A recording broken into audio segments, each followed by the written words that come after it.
Hey, that voice sounds familiar. Hey, welcome to the party, pal. This week we're talking about casting ISLA MONSTRO.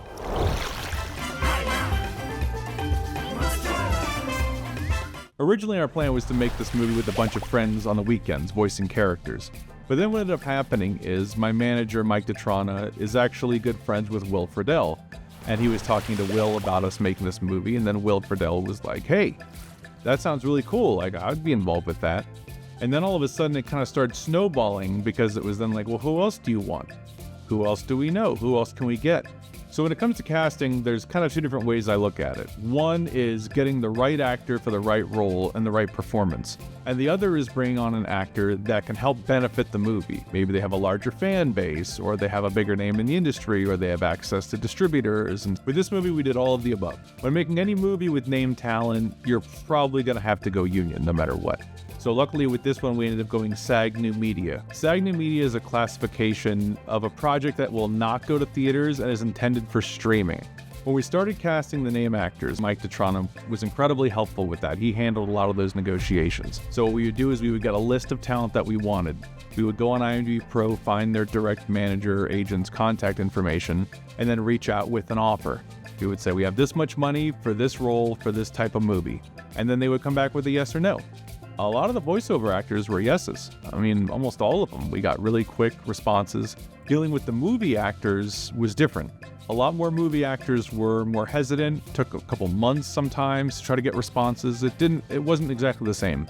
Then we had a couple that we went back and forth with for a few months, trying to get on board, or there were some where their agents wouldn't let them do it. At one point, we had a really major actor attached who had read the script, loved the project, was on board, gave us a verbal agreement. His agents wouldn't let him do it. They went through it and were like, no, this is too small of a project for you. It's too low money. You can't do it. And so we had to back out. And that was kind of a bummer for everybody. We were really disappointed. And that happens. We ended up replacing them with a fantastic other actor, who did an incredible job. So it worked out fantastic in the end. But those things happen with casting. You go down a list. You're like, here's my top 5 choices. And you kind of see an order of who you can possibly get. And luckily on this project, we got over a dozen name actors that are amazing. All right, so this is the motley crew that's gonna manage the best resort in the Caribbean, huh? We had over 40 voice actors in the movie, so between casting all of them and recording all of them, it became quite a feat. It was such a rush to put together an incredible cast of all of these legends. I was so stoked to be able to bring in Juliana Harkavy, who I got to work with in the past on our movie Last Shift. Folks like John DiMaggio from Futurama, Harlan Williams from Dumb and Dumber, Rocket Man, Employee of the Month, Harry Lennox from the Matrix trilogy and Zack Snyder's Justice League, Spencer Grammer from Rick and Morty, Christopher Sabat, who stars in Dragon Ball Z and My Hero Academia, legendary Maurice LaMarche from The Real Ghostbusters, Pinky and the Brain, Gigi Edgley from Farscape, James Marsders, who was actually the last person that we cast and recorded, which was during the SAG strike. I was really worried coming up to that SAG strike that we were going to run out of time and have to put the movie on hold because nobody was allowed to work.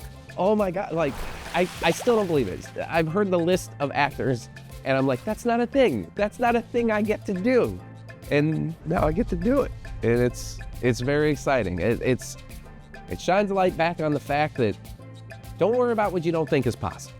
Because with one phone call, one text, one message, one friend of a friend.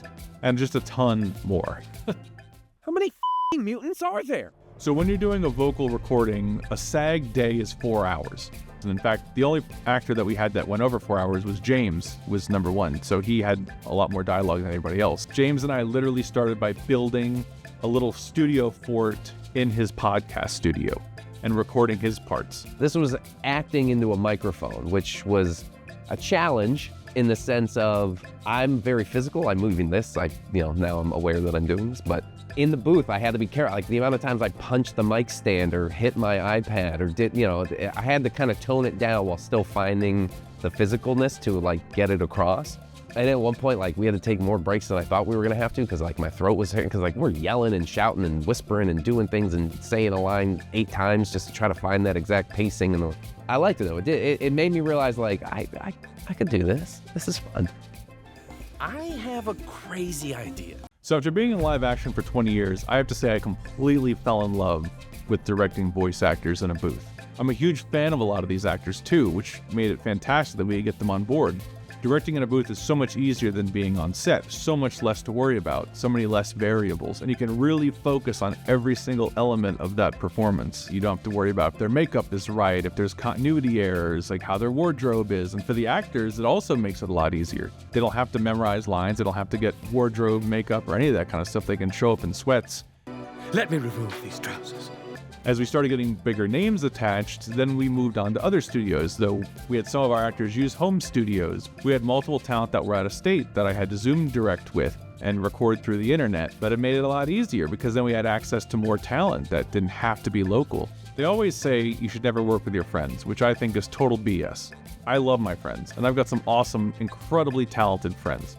And luckily for this project, being our own independent project and having complete creative control, I can cast whoever I want. So I brought back a bunch of Abyssmal staples that we've used many times in the past, like Dana Snyder from Aqua Teen Hunger Force, Jayla Rose from the Insidious movies and Righteous Gemstones, as well as A.R. Bjorklund, Tara Price. I feel very lucky to have a support system of incredible, talented people around us to help us pull these things off. I call best friends.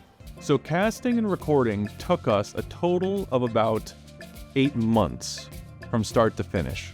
What we would do is we would record the talent first, and then we would animate to the talent's recording. I would edit in each line of dialogue, have different tracks for each character, edit all the scenes together, and then we would start working on the next step of production, animation.